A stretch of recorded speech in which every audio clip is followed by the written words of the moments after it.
Welcome back to Fantasy Football Today, presented by BetMGM. Make it legendary. The tight ends have been making it legendary for the majority of the season, and just like we always say, it's going to be the year of the tight ends, and actually are delivering in 2025. Let's show you the list of tight end rankings 1 through 12, and maybe some dilemmas that we have in terms of rankings. And Dave, you got both Browns tight ends on this list here, so you're a little bit worried about both Harold Fannin and David Njoku? I'm just having a hard time ranking them. I fully expect them involved in the Cleveland offense, but figuring them out it's really tough to do week after week. Both Fannin and Njoku, more than just short check-down targets for the Browns. Check-down targets, I said. 4 games when Gabriel has thrown 30-plus times. Fannin has seen 7 targets 3 times, 10-plus PPR points 3 times. Njoku has seen only 5 or more targets 3 times, but he's scored 3 times. So is he the red zone option and Fannin the guy that works between the 20? Are they going to be guys that are going to get a lot of targets from game to game? I can't help but think that they're going to get a lot of targets this week, too. So Fannin, a low-end number 1 tight end, Njoku, a high-end number 2. That's how I've placed it. And just keep an eye on Fannin with the hamstring injury. Heath will tell you why he likes him a little bit more in a second. For me, what's on this list, Kyle Pitts is somebody that I'm struggling with because the last 2 weeks have been pretty bad for him. You know, you look at what he was doing prior to that, but in his last 2 games against New England and the Colts, 12 targets, 6 catches, for 76 yards. He has not scored a touchdown since week 4, so it's been tough to necessarily buy into him fully. You're clearly still starting him based on the potential, but maybe that potential is going in the way of just, I don't know, Drake London, a little bit of Tyler Algier stealing those short yardage touchdowns, and obviously Bijan Robinson working in the passing game. So Kyle Pitts the last 2 weeks, not exactly been great. He did have a okay game against Carolina in week 3, 4 catches, 39 yards on 6 targets, but just not the slam dunk for me that he used to be, that he usually is, so he's outside the top 12. Heath, I like the guy that you're struggling with, and Theo Johnson. Could be awesome with Jameis Winston. Yeah, I mean, really great. At least double-digit fantasy points in 6 of 8 games with Jackson Dart.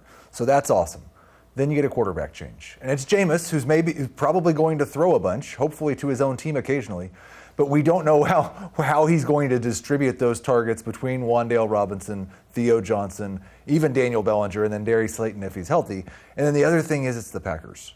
Like, part of the reason that Theo Johnson scored double-digit fantasy points in 6 of 8 games is that he scored a touchdown in 4 of those 8 games. How many touchdowns are the Giants going to score this game? Well, they'll score 2 from Jameis going that way, 2 going the other way. They won't get any running production. I like Theo Johnson, especially Darius Slayton still dealing with that hamstring injury. That could really be a plus for him. All right, some guys that we're starting. So you want to just continue with the Harold Fannin love? Yep, we always continue with the Harold Fannin love. It was a disappointing week last week. A couple of the targets that he got were at his feet, and he doesn't have hands on his feet, so he couldn't catch them. But he did see a 21% target share. And we saw for the second week in a row that David Njoku had a route participation below 60%. It looks, based on what we've seen in their last 2 games together, like the Browns have gone with the future. Harold Fannin's the tight end 1. David Njoku's the tight end 2. Njoku might score the touchdown. We hope not.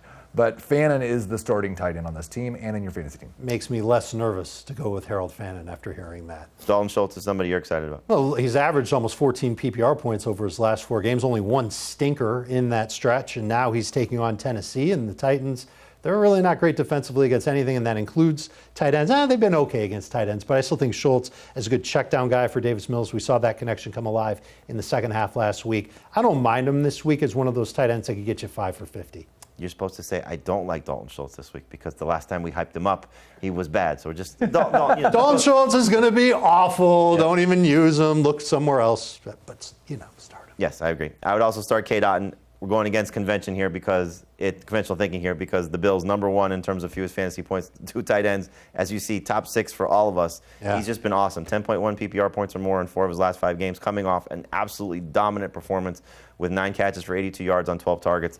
I don't even think you should even just forget. Don't even look at the matchup. Don't look what it says opposing fantasy points allowed to the position.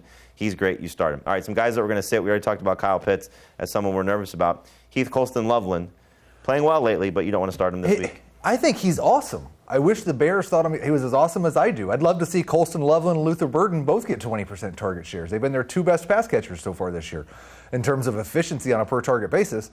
But we saw it. Cole Kmet came back, 4 targets for Colston Loveland. I don't think Cole Kmet actually should matter at all, but it sure seems like when Cole Kmet's active and available, Colston Loveland doesn't get as many targets. I really hope I'm wrong. I hope he comes out and he has an 8-target game and we can just view him as a must-start tight end the rest of the year. But the evidence we have so far suggests that you don't start him when Cole Kmet's active. It is a great matchup, though. They have a lot of touchdowns. The Vikings 5 touchdowns to tight ends in their last 5 games. So hopefully he does find the end zone. In that same game, I'm going to sit T.J. Hawkinson. Look, it's just been very tough for him in the 4 games that J.J. McCarthy's played. The targets have been bad. 4 targets or less in each of those games. He did have a touchdown. He's yet to top 10 PPR points in any of the starts with McCarthy. Even though the Bears matchup is favorable, stay away from T.J. Hawkinson. All right, we're going to take a break right now. We come back and get into your questions.